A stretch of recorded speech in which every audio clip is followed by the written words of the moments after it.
రఘురామకృష్ణరాజు వేసిన పిటిషన్ మీదన సమాధానాలు ఇవ్వడం ప్రారంభమైంది. చీఫ్ సెక్రటరీ జవహర్ కీలకమైన రివర్స్ ఆరోపణ చేశారు. ఎంపీ రఘురామకృష్ణరాజు ఎల్లో మీడియా ద్వారా సీఎం వైఎస్ జగన్మోహన్ రెడ్డితో పాటు రాష్ట్ర ప్రభుత్వంపై నిత్యం విషం చెమ్మడమే పనిగా పెట్టుకున్నారని సీఎస్ తన ప్రాథమిక కౌంటర్లో హైకోర్టుకు నివేదించారు. ఎలాంటి వ్యక్తిగత రాజకీయ ప్రయోజనాలు ఆశించి ఈ బిల్ దాఖలు చేయలేదని రఘురామకృష్ణరాజు తన పిటిషన్లో పేర్కొన్నప్పటికీ ఆయన ప్రతిరోజు వ్యక్తిగత వైరంతోనే మీడియా ముందు సీఎంతో పాటు ప్రభుత్వంపై విషం కక్కుతున్నారని చీఫ్ సెక్రటరీ పేర్కొన్నారు.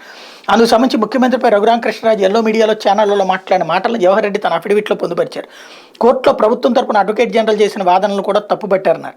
వీటిని పరిశీలించి ముఖ్యమంత్రి ప్రభుత్వం పట్ల పిటిషనర్ తీరు ఎలా ఉందో అర్థం చేసుకోవాలని జవహర్ రెడ్డి తన అఫిడవిట్లో కోర్టును కోరారు. మీడియాలో ఆయన మాట్లాడిన మాటలను బట్టి ప్రచారం కోసం ఆయన ఈ బిల్ దాఖలు చేసినట్టు స్పష్టంగా తెలుస్తున్నారు.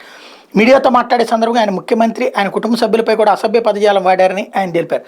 ముఖ్యమంత్రి శరీరాకృతి గురించి మంత్రులు, కార్యదర్శులు, ఇతర అధికారులు, అదనపు అడ్వకేట్ జనరల్ గురించి ఆయన మాట్లాడిన మాటలని ప్రజాబాహుళ్యంలో ఉన్నాయన్నారు. నిజానికి బ్యాంకును మోసం చేసిన కేసులో రఘురామకృష్ణరాజుపై సిబిఐ కేసు నమోదు చేసిందని సిఎస్ అందులో గుర్తు చేశారు. ఇక పిటిషనర్ దాఖలు చేసిన బిల్ అసలు హైకోర్టు నిబంధనలకు అనుగుణంగా లేదని, అందువల్ల ఇది బిల్ నిర్వచన పరిధిలోకి రాదన్నారు.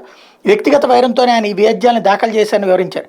వ్యాజ్యం దాఖలు వెనకాల రఘురామకృష్ణరాజు ఉద్దేశాలను పరిగణలోకి తీసుకొని దీన్ని కొట్టేయాలని ఆయన కోర్టును కోరితే కోర్టు జనవరి 2కి వాయిదా వేస్తూ దానికి సమాధానం చెప్పమని రఘురామకృష్ణరాజుకి సూచించింది.